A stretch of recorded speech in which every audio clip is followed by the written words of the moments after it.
Assalamualaikum students. I am Engineer Shahdev Akram and today we are going to learn our second lecture of chapter number 10. Students previous lecture के अंदर हम लोगों ने oxidation state निकालना जो है वो सीखी थी। तो आज के लेक्चर के अंदर हम लोग पहले पढ़ेंगे एक short question that is difference between electrolysis and ionisation. सबसे पहले हमें पता होना चाहिए कि जब भी कोई भी एक आयनिक कंपाउंड जो है वो टूटता है अपने आयंस के अंदर, तो ये काम दो तरह से हो सकता है। पहले प्रोसेस को हम लोग कहते हैं इलेक्ट्रोलाइसिस या इलेक्ट्रोलिसिस, इसको प्रोनाउंस करते हैं, और सेकंड प्रोसेस है आयनाइजेशन। तो electrolysis is the separating of a compound with the help of electric current, यानी जब यही काम आप इलेक्ट्रिसिटी की मदद से करवाएंगे तो इस प्रोसेस को हम कहेंगे इलेक्ट्रोलिसिस। लेकिन अगर ये काम हम हीट करके करवाएंगे या डिसोल्यूशन यानी किसी भी सॉल्वेंट के अंदर डिसॉल्व करके करवाएंगे तो इस प्रोसेस को हम क्या कहेंगे, आयनाइजेशन। पहला डिफरेंस।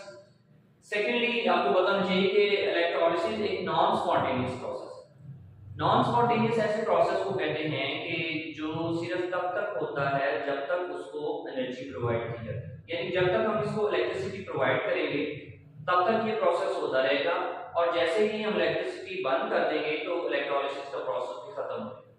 लेकिन आयनाइजेशन में ऐसा नहीं है, ये स्पॉन्टेनियस प्रोसेस है। उसके बाद इलेक्ट्रोलिसिस के लिए हमें स्पेशल किस्म के इलेक्ट्रोड्स चाहिए होते हैं जिसको हम एनोड या कैथोड कहते हैं। लेकिन आयनाइजेशन के लिए हमें कोई ऐसी चीज की जरूरत नहीं होती। ठीक है, आपने सिंपली जैसे नमक पानी में डालना है तो उसमें आयनाइज हो देना, कोई हमें एनोड लगाने की, कोई हमें कैथोड लगाने की जरूरत नहीं है। इसी तरह जो इलेक्ट्रोलिसिस है उससे स्टेबल प्रोडक्ट्स बनती हैं। ठीक है, यानी एक आयनिक कंपाउंड स्प्लिट होकर नई प्रोडक्ट्स बना देता है। लेकिन आयनाइजेशन में कोई स्टेबल प्रोडक्ट्स नहीं बनती, सिर्फ आयनाइजेशन ही होती है, पॉजिटिव और नेगेटिव आयंस का। उसके अलावा इलेक्ट्रोलिसिस को करवाने के लिए हमें स्पेशल किस्म का सेल चाहिए होता है जिसको हम इलेक्ट्रोलाइटिक सेल कहते हैं। जैसे आपने नेल्सन सेल पढ़ा था, आपने डायाफ्राम सेल पढ़ा था। लेकिन आयनाइजेशन एक सिंपल बीकर में हो जाती है, इसके लिए कोई इलेक्ट्रोलाइटिक सेल रिक्वायर्ड नहीं है, नॉट रिक्वायर्ड। एग्जांपल अगर आप गौर करेंगे तो आपको जरा बेहतर समझ आ जाएगा। NaCl की जब हम इलेक्ट्रोलिसिस करते हैं in the presence of electricity, so we get sodium metal and chlorine gas.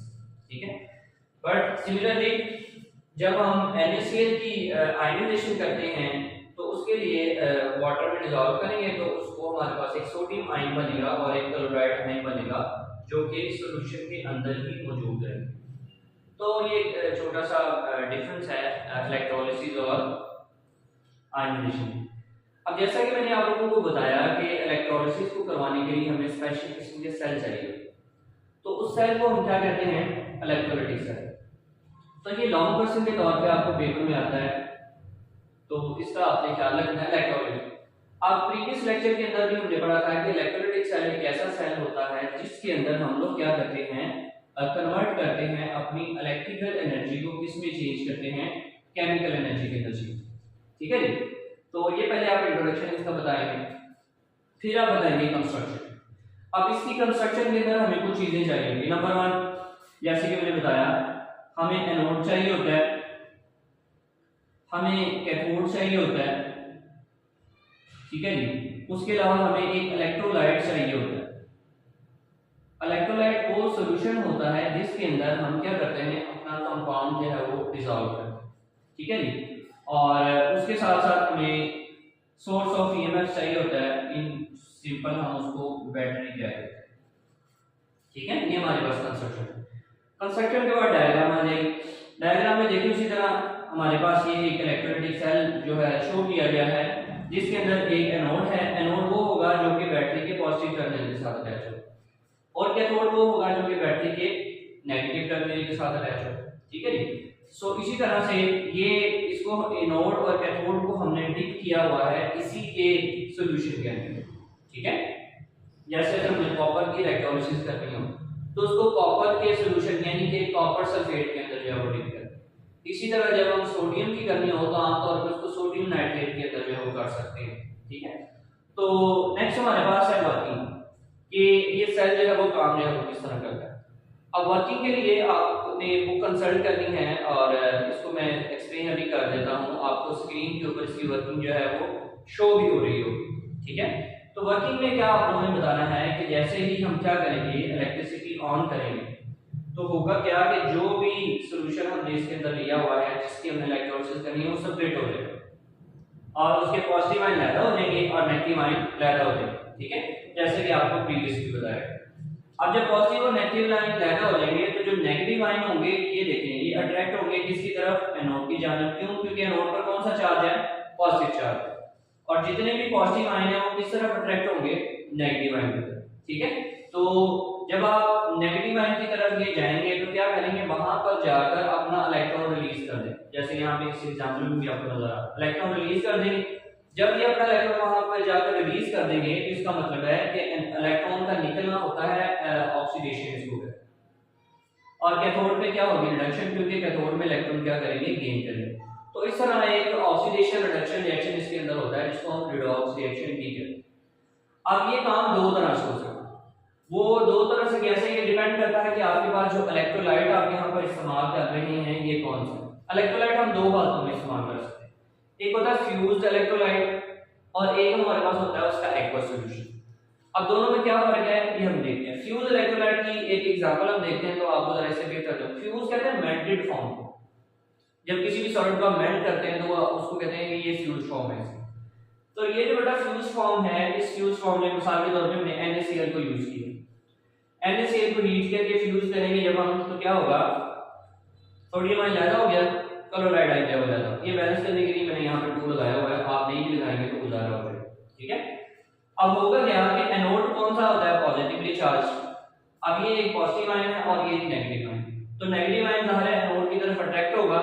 अब क्लोरीन के ऊपर ये नेगेटिव चार्ज है, एक नेगेटिव चार्ज है, ये क्लोरीन एक इलेक्ट्रॉन लूज कर सकता है। अब यहाँ पे 2 क्लोरीन है तो 2 इलेक्ट्रॉन निकलेंगे तो क्या बनेगी, क्लोरीन गैस बनेगी। ठीक है जी। और सोडियम पर पॉजिटिव चार्ज है तो सोडियम जाएगा किसकी जानिब, कैथोड की जानिब। क्यों? क्योंकि कैथोड पर नेगेटिव चार्ज होता है, वहां पर जाएगा अपना एक इलेक्ट्रॉन गेन करेगा। ठीक है, 2 सोडियम है तो 2 इलेक्ट्रॉन गेन होंगे तो ये बन जाएगी सोडियम। यानी एनोड पे क्या होगी हमारी ऑक्सीडेशन और कैथोड पे हमेशा क्या होगी, रिडक्शन होगी। तो इस तरह से जो फ्यूज्ड इलेक्ट्रोलाइट है उसकी इलेक्ट्रोलिसिस जब होती है। अब अगर पेपर में आपको इसमें से एमसीक्यूज आए तो ये आसानी से आप बता सकते हैं। एमसीक्यूज में क्या आपसे पूछा जा सकता है कि जब हम फ्यूज्ड NaCl की इलेक्ट्रोलिसिस करते हैं तो एनोड पे क्या बनता है, तो आप बता देंगे जी एनोड के ऊपर क्लोरीन गैस बनती है। और कैथोड पे क्या बनता है, कैथोड पे सोडियम मेटल बनती है, क्योंकि 2 ही चीजें हैं ना, तो एक एनोड पे जाएगा एक कैथोड पे। लेकिन एक्वा सॉल्यूशन के अंदर ऐसा नहीं है। एक्वा सॉल्यूशन के अंदर ये प्रेडिक्ट करना रिएक्शन समझने से पहले ही कि एनोड पे क्या बनेगा और कैथोड पे क्या बनेगा ये आसान नहीं है। इसके लिए हमें कुछ चीजें देखनी पड़ती है। मिसाल के तौर पे हम एक्वा सॉल्यूशन है हमारे पास सोडियम नाइट्रेट का, इसकी हमने इलेक्ट्रोलिसिस करवानी, तो उसके लिए हम देखेंगे कि सोडियम नाइट्रेट पानी के अंदर डिसॉल्व है, तो जब हम इलेक्ट्रिसिटी पास करेंगे तो सोडियम नाइट्रेट भी आयनाइज हो जाएगा और वाटर भी आयनाइज हो जाएगा। अब प्रॉब्लम यहाँ पे क्या होता है, वो ये आता है कि एनोड पे पॉजिटिव चार्ज है तो यहाँ पे नेगेटिव 2 है हमारे पास, नाइट्रेट आयन भी है और OH आयन भी है। तो अब हमें कैसे पता चलेगा कि आया कि OH इधर आएगा या नाइट्रेट आएगा। तो इसके लिए हमने वैसे आमतौर पे देखना पड़ता है इलेक्ट्रोकेमिकल सीरीज, जो कि नेक्स्ट जाके हम लोग पढ़ेंगे।